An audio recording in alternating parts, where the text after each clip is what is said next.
topic of the show, Sammy.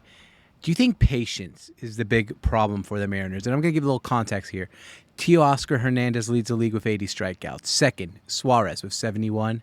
Then Volpe on the Yankees. And then Julio Rodriguez, 70 strikeouts. Jared Kelenic, 70 strikeouts. 4 of the top 5 players in the American League are Mariners in strikeouts. It's not good, obviously. The only one that doesn't bother me is Jared because he's obviously having a little more of a breakout year. Yep. We knew with Suarez that he strikes out a lot. Yeah, I mean, Suarez was one of the top 5 in strikeouts over the last 5 years now. He was top 5 in home runs, too. Like, you live without – you need one power hitter that does that. And the Mariners actually lack a power hitter, like a true DH. He's a third baseman, but they lack, like, a true big man that just strikeouts and hits home runs sometimes. So he's fine a little bit. And the Kelenic part is, at the end of the day, he's been a different ball player this year, so I can't be frustrated with the strikeouts. At least he's – he's not walking much maybe, but he's hitting the ball more than anybody else on the team.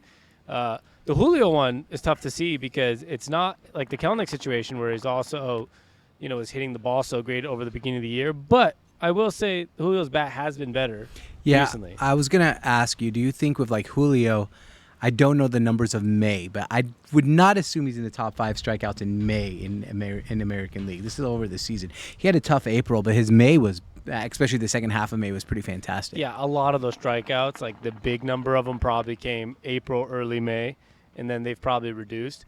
Patience is important with this Mariners team, one, because last year this is what we saw happen, right? We saw a team that struggled, but essentially hit a hot stride at one point, that 14, 15 game winning streak, and like it helped us a lot, obviously get us into the playoffs, get us in the right position.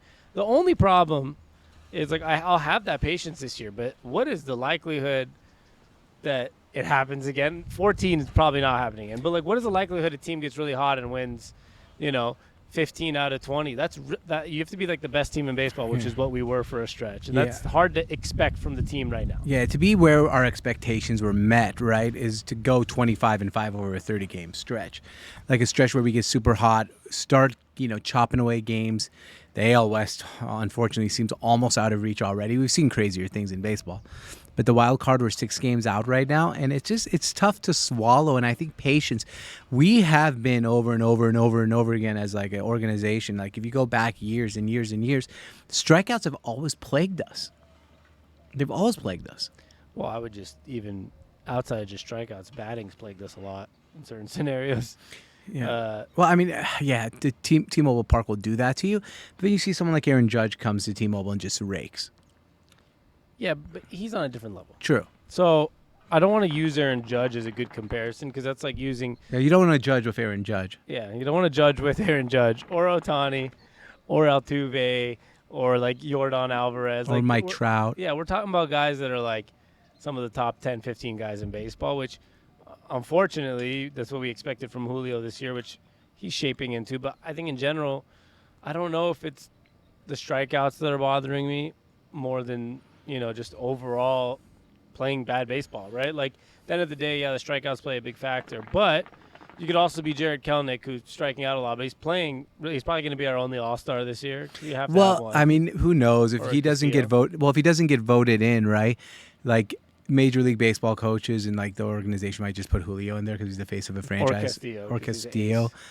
Maybe both, right? Like Kelenic might put up all-star numbers and not actually become an all-star because the outfield position in Major League Baseball is so deep. Yeah, and I want to look at Kelenic's numbers really quick because he's definitely not as effective as he was like a month ago. Yeah.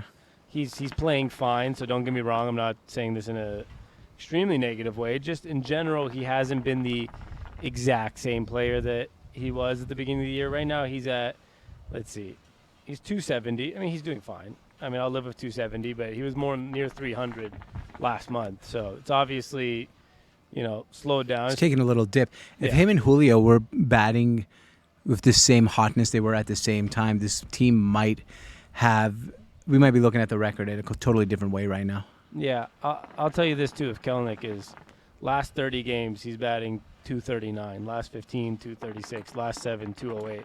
So, I mean, the last month, it's been a 240 hitter, not a 300 hitter. Right. So That's also been a little difficult, and those strikeouts probably play a big role in that too. But overall, with the question of patience, my patience is running dry a little bit Yeah. because you can't. Okay, like just to bring back last year for a second. Last year, if it wasn't for that 14-game run, we're looking at another disappointing team. Right. Okay, if that run was I don't know, let's say instead of 14, it was or not even, that's bad. Like 9 and, what would that be, 9 and 4, Right. whatever. We wouldn't have been as close in the standings still. We probably might have been, like, we won the wild card by what? Or we got to the wild card by 2 games, 3 games? 2 games, Yeah. I think. Yeah, we were in a battle with Baltimore at the end of the season. And this year it's a little bit different because I was looking at some numbers, and the Yankees, who are in the 3rd wild card spot right now, are on pace to win 95 games. So 95 games might be needed to make the playoffs, and that seems very, very of a They're daunting not even task. top. They're the 3rd in their division also. Right. That's what I'm saying. Yeah, that's the 3rd wild card. Yeah, I mean, right now, I'm just going to read to you. It's obviously a little daunting, but right now, this is how the wins line up in the American League. We are 4 spots out of the wild card, 6 games back already. Tampa Bay has 43 wins. Texas has 39. Minnesota 31, but they're first in the division. 37 for Baltimore, 36 for Houston, 36 for New York, and those are teams that all got hot recently. Yep. 33 for Toronto, 31 for LA, 30 for Boston, 29 for us.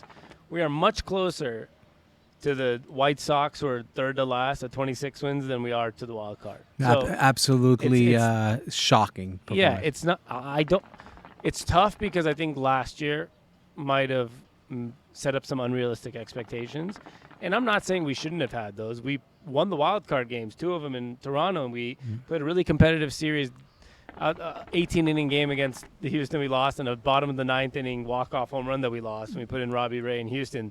You know, if 1 or 2 pitches go different that series, we were maybe up a game or up 2 games absolutely. and win the series. So like that series was like really we were a pitch or 2 away from a completely different outcome. So it set us up for unrealistic expectations, but it's also set us up to like lose patience this year, whether it's warranted or not.